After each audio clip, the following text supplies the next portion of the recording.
Welcome back, guys. I'm Zell, and it's time to look at the Boker Tech-Tool.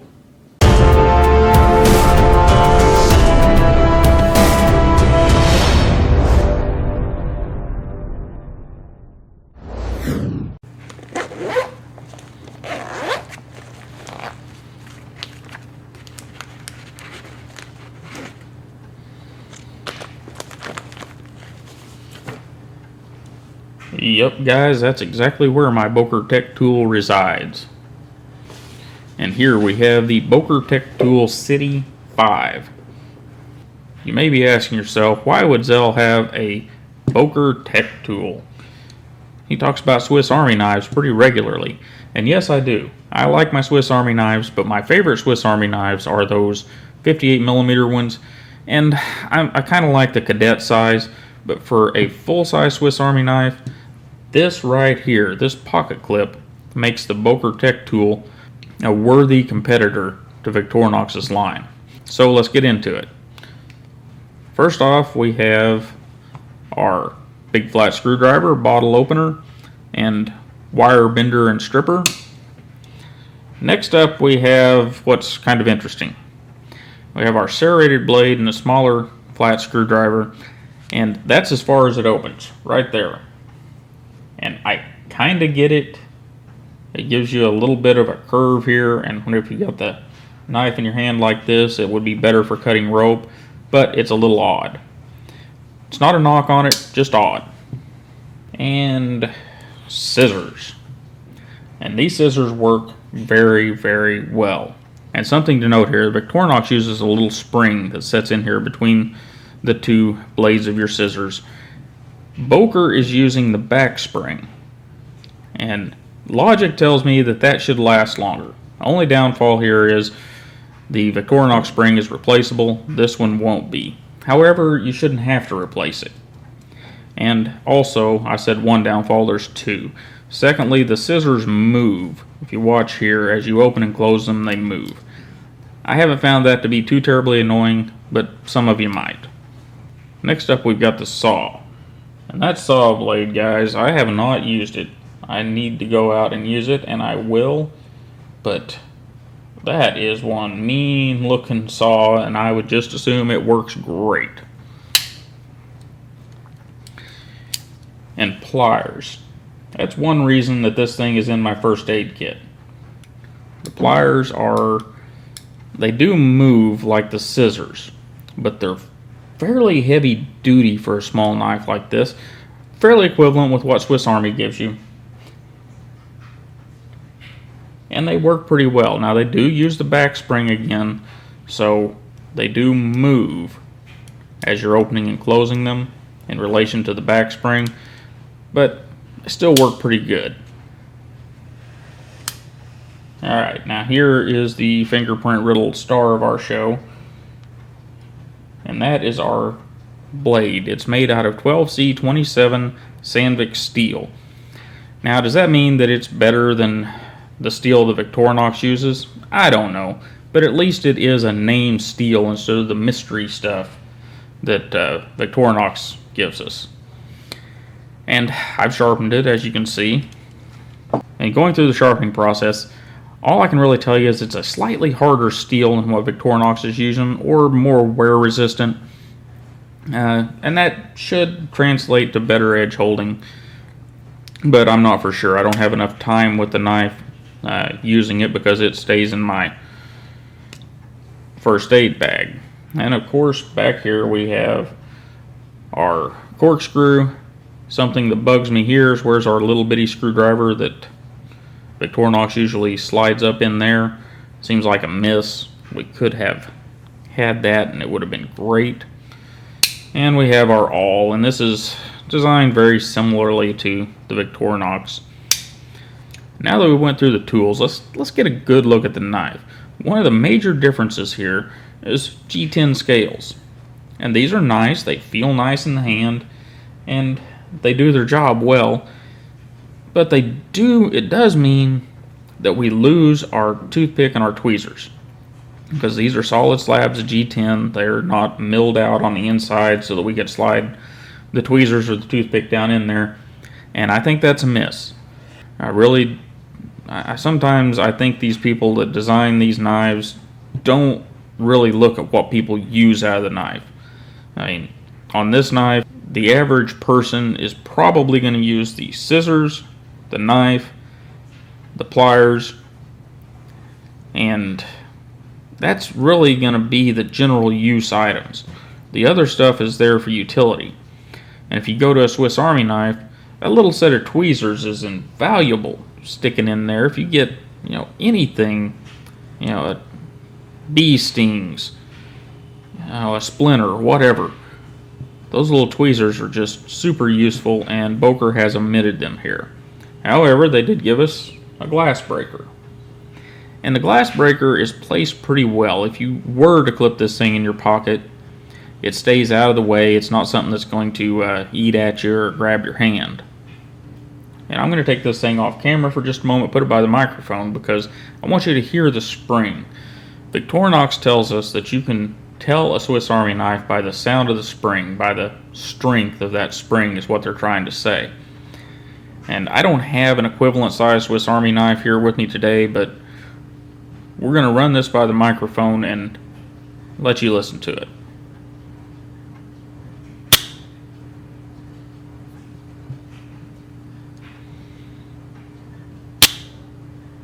Now, I don't know if you know what a Swiss Army knife sounds like when it closes, and I think we clipped there a little bit anyhow. It means we got the audio too high for the microphone to pick up. But this thing sounds very much like a Swiss Army knife. It has nice solid springs in it. Alright, so we talked about several of the good things. Let's kind of go back here just a little bit. That weird angle, I get it. But I'm not sure. I think I would rather have it fold completely out. And the other thing is, if you notice whenever we went through the tools, there's not a Phillips screwdriver on this thing anywhere. There's not even that file that Victorinox puts on a lot of their knives that has the kind of pointed tip that you can sometimes use as a Phillips screwdriver. So that's a miss. That's a huge miss. And we already talked about there's no screwdriver in the corkscrew like Victorinox does on several of their knives. I think that's another miss. Maybe it's a patented thing from Victorinox, but I'm sure that they could get around that. And the pocket clip. This knife is an inch wide, twice the width of even your Rat Model 1, which is a pretty thick knife. But this Boker Tech-Tool is twice that width. If you're thinking about buying one of these and sliding it in your front pocket or even your back pocket, it's probably not going to happen. You're probably not going to like it. It is thick. So for this knife, in the pocket, it's not great. However, just like you saw whenever I got it out of the pack, that's great. It'll clip inside that pack. It's not going to slide around. It's not going to go anywhere. So that works well for that kind of thing. Not so good for the pocket. Now, Boker does make different widths of this knife with different numbers of tools. And on some of the thinner ones, the pocket clip would be wonderful for your pocket. But not so much on this one. Now watch as we pull these things out.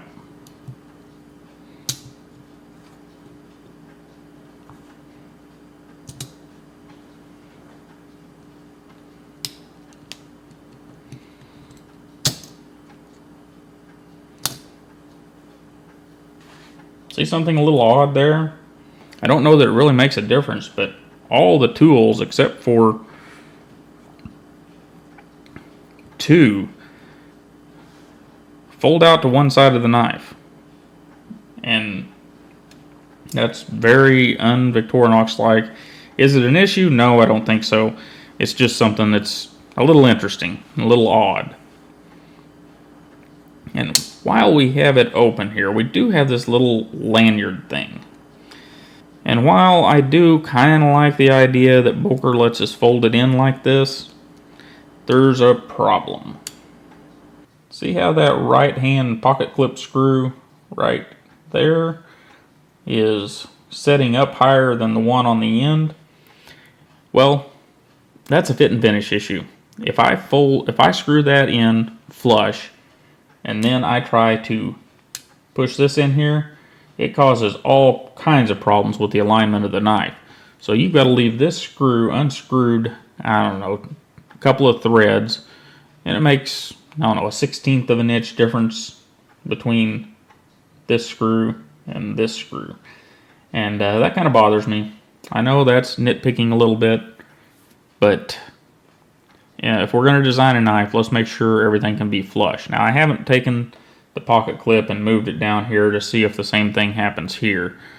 But this is the way it came from Boker, and it came with that screw unscrewed, a couple of threads, and I of course thought, well, that's wrong.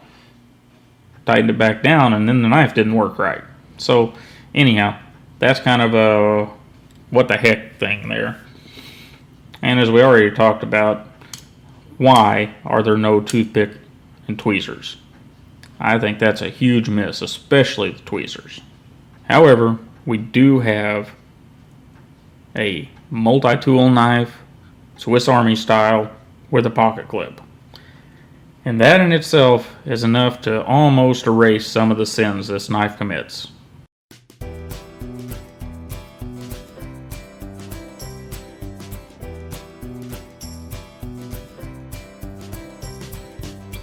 So what do you think about the Boker Tech-Tool? This happens to be the City 5 version with the black G10, nicely sculpted black G10. For me, this is the closest that I have seen any company, with the exception of Wegner that Victorinox bought, come to producing a Swiss Army knife. You know, Swiss Army talks about their back springs, and for good reason, they're darn good ones. But this Boker is right in there with it. Now, we have the oddities with it, all the implements coming out to one side, that's a little weird. But overall, Boker's given us a really good option to the Swiss Army knife with a pocket clip. Now, if you're planning on carrying it in your pocket, I would not get this 5 thick model. I would get the 4 thick, maybe go down to the 3 thick. I believe there's one that's only 3 layers thick. If you're going to use the pocket clip, because this one at nearly an inch wide is just too big to be clipped in a pocket, in my opinion. So I guess the big question is, would I purchase one of these in lieu of a Victorinox Swiss Army knife? If I were in a place where I was clipping this style of knife to my pocket, where I didn't have the ability to legally carry a lockback knife, yes, because that pocket clip makes up for some of the omissions, such as the Phillips screwdriver, and I don't know if it really makes up for the omission of the tweezers or not, but we can carry a 58mm Swiss Army knife down in our pocket to take care of that. As you saw earlier in the video, this is going to live in my emergency response kit that'll be on my motorcycle. I live in southern Missouri, and it's kind of hilly down here, so every year there are motorcycle accidents at the beginning of the year, and I just want to be prepared for those. I generally in the springtime come upon accidents, and I haven't always been prepared, and I should be, because a lot of these guys riding the bikes, they're not prepared. They go out, get on their bike, it's springtime, and off they go. So I should be a little more responsible and have the stuff to take care of some of these young guys. So this will ride in that kit, and the reason it can ride in that kit is because I'm going to have a locking plain blade knife in my pocket, and I'm going to have a 58mm Swiss Army knife in my pocket whenever I take off. So the pieces that are omitted here, those tweezers and that Phillips screwdriver, aren't a big deal for me. And this thing will clip into that little bag nice and smoothly. So overall, I like the Boker Tech-Tool. I like that they're telling us what type of steel they're using. I like the sculpted G10. Is it a replacement for a Swiss Army knife? I don't think it is yet. I think Boker needs to do a little bit more work. I think Boker needs to try just a smidge harder to get those little final pieces in place to have a replacement for the Victorinox Swiss Army knife. And hopefully they'll get there, because Victorinox needs some competition, and right now they really don't have any. Anyhow, guys, I really appreciate you stopping by. Don't forget to like, share, and subscribe. And have a wonderful day, and I'll see you next time. You thought I was going to forget about the bottle opener, didn't you? Not a chance, guys.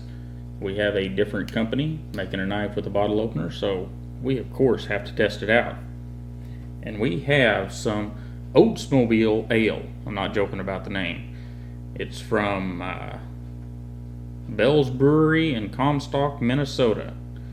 It's a session pale ale brewed with oats. And just so you know, I'm not joking.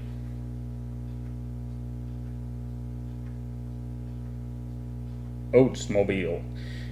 Anyhow, we have the Boker Tech-Tool City, and we're going to give it a shot.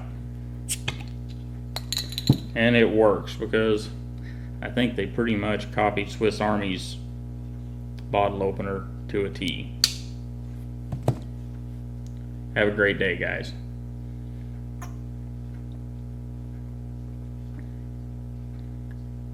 And get you some Oatsmobile. It's pretty good.